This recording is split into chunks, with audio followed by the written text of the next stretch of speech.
I mean, I came to you last week, and I came to you with a philosophy. It was more than an opinion.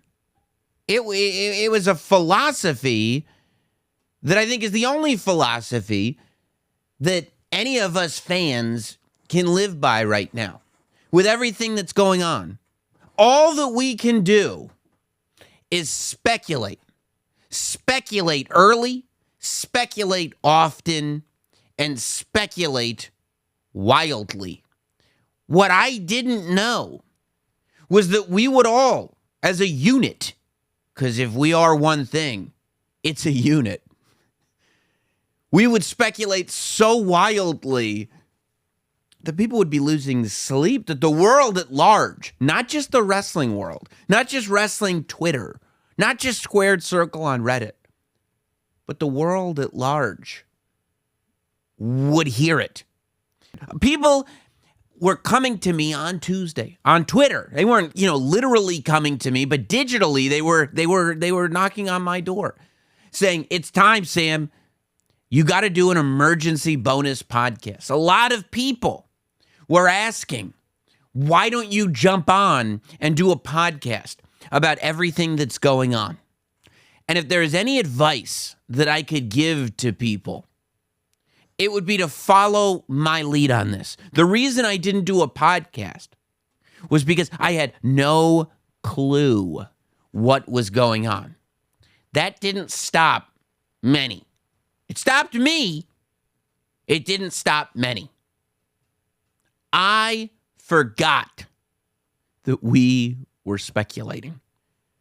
But the speculation got a lot wilder on Tuesday night because the vagaries started. Vague tweets started coming forward.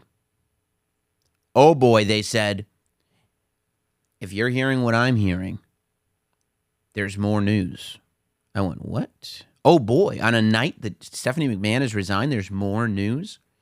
And then this other person sent eyeball emojis. And then this other person said, I haven't confirmed this, but I'm hearing something big is about to break. And you're getting this from all these Twitter accounts. So now you're locked in. Now you're refreshing. What could be next? What could be next? And that's when it comes through.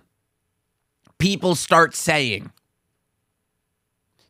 that not only was a sale imminent, but some start saying the sale's already happened and the WWE has been sold to the Saudis. One of the buyers that was speculated upon when that list came out, that the company sold. And you go, what? What do you mean the company? Just like that? They just hired JP Morgan yesterday to facilitate this thing.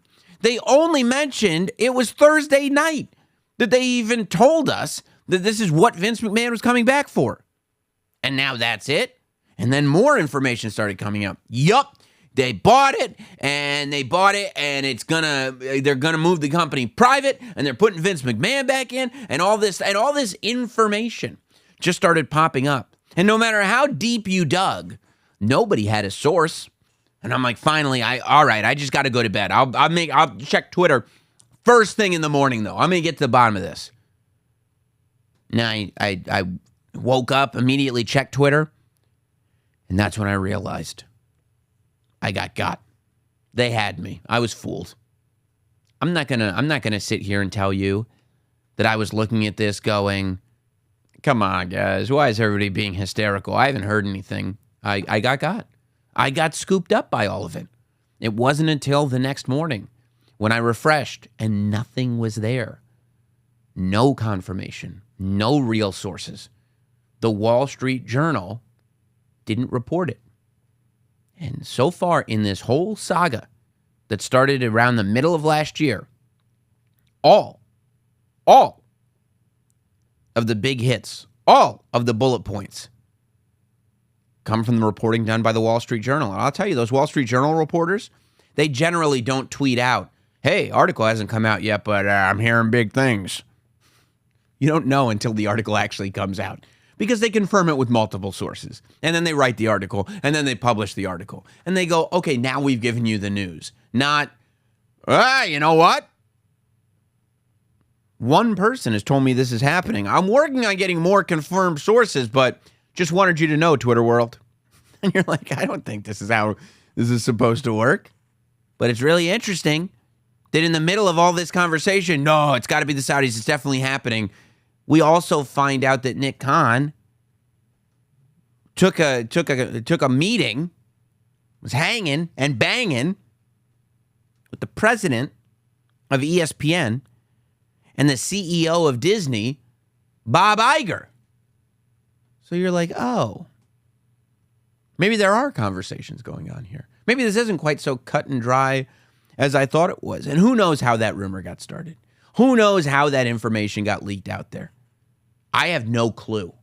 All I did was follow along with it on Twitter and felt like a gullible fool by the end of it, like everybody else. So the next thing, and this was actually picked up by, I think, the sister publication of the Wall Street Journal. I think CNBC wrote about it. The idea that the Khan family, not Nick, but Tony and his father, Shahid Khan, that they are in the runnings to possibly purchase WWE. And I went, wait a minute. What are we talking about here? What exactly are we talking about here? So I look at this thing, and it's kind of framed in a way where the Khan family, and I'm sure a lot of investors around them, because look, there is a lot of money in that family. You're talking about not only does Tony own AEW, you're talking about the Jacksonville Jaguars, you're talking about the soccer clubs they own, you're talking about, there's a lot there. There's a lot. So when you've got a group that is already in both sports and specifically professional wrestling, that is in the business of live events and television, that has a lot of money, yeah, I would say that there's at least a conversation to be had. Are they a potential?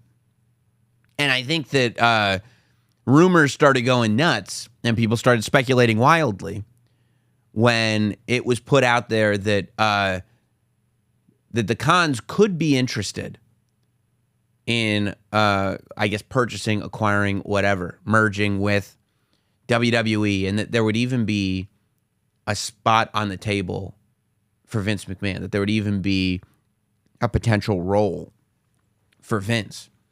And I'm thinking, God bless the Khans, if they're the ones, if Tony Khan or his father were the ones that got that information out there, God bless them, because it's free publicity and all it does is put them into this bigger conversation, which I think is genius. But that's not a thing that's happening. There's no way.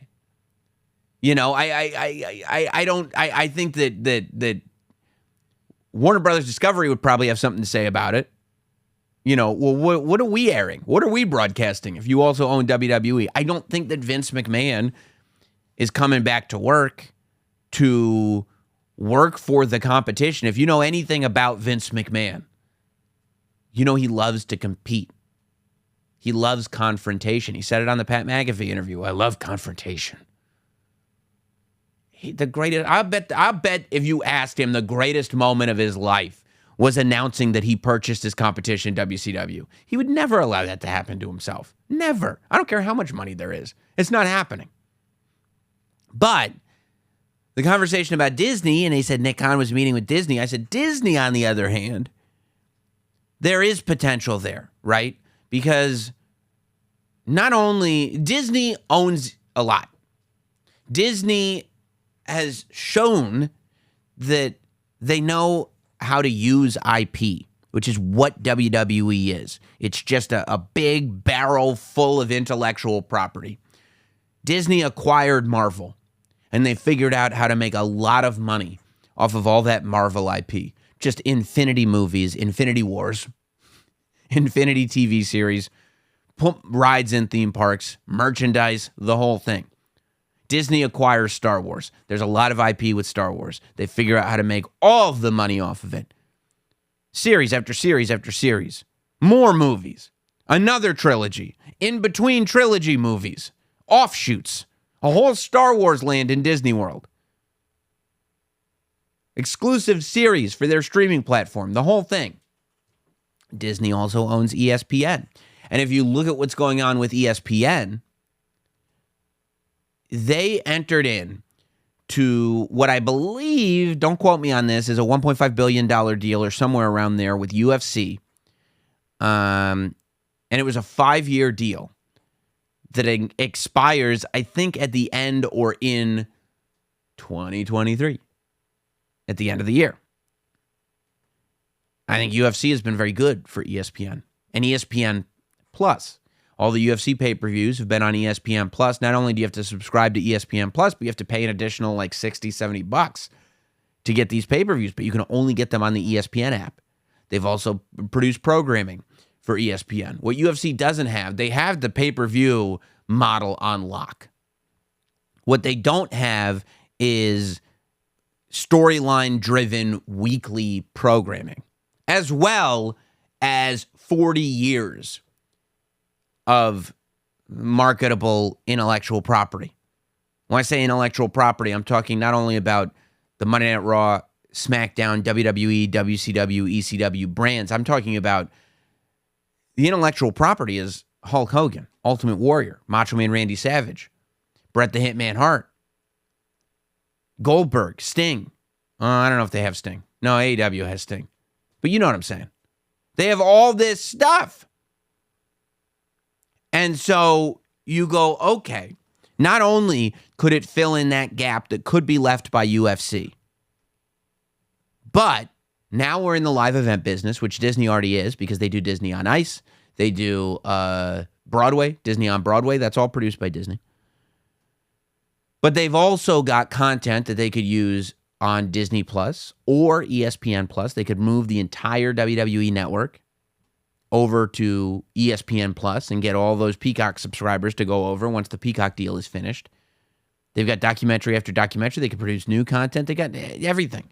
They've got everything that they can merchandise, right? T-shirts, toys. Mattel, being involved with Disney makes sense in terms of making action figures for WWE. They've got possible attractions. People have talked about making a physical Hall of Fame with WWE-based attractions for a long time. Who do you know that's in that business? Even if you just make it part of one of the Disney parks, Hollywood Studios, and here's, the WWE Hall of Fame inside Hollywood Studios with a ring and there's exhibition matches. Why would Disney ever put on a wrestling show? I don't know. WCW Worldwide, anybody? It's all there. But that's not to say it's definitely going to happen. You talk about UFC. What about the company that owns UFC? Endeavor. Endeavor figured out that you could buy UFC. You could leave the people who run UFC in charge of UFC and just help this thing grow and let the people who do the thing with Dana White. That's what they're doing with UFC. Now imagine if they could couple WWE with UFC and they could make it so Saturday night's a UFC fight, Sunday night's a WWE premium live event. They can use the same crew. They can use the same buildings. Maybe sell a double ticket if people are interested in both things. Now, I don't think there's as much crossover between the MMA and professional wrestling world as some people think. I don't think it's there. But if anything, there's a rivalry. But I do think in terms of live event production, a lot of costs you can save, and it's not a foreign world to any of them. I mean, what about, you talk about media companies, NBC, Comcast, NBC Universe. They already have Raw. They already have the WWE Network. They're probably pretty psyched about it. Fox is another one that's already got SmackDown. There's all these possibilities. And I think what we're going to be doing for the next several months, I would guess, is wildly speculating. Even when I say several months, that's a wild speculation. The whole thing could be done 3 hours after this podcast drops. That's the way the wrestling world that we're in right now works. All we can do is strap on, go along for the ride, and see where it lands. But what does give me some degree of hope as a fan is that when you look at WWE, if it is going to get sold, it's going to get sold for somewhere, I would have to believe, between $6 and $8 billion, right? And if a company is going to drop or a group of investors or whoever it is going to drop between $6 and $8 billion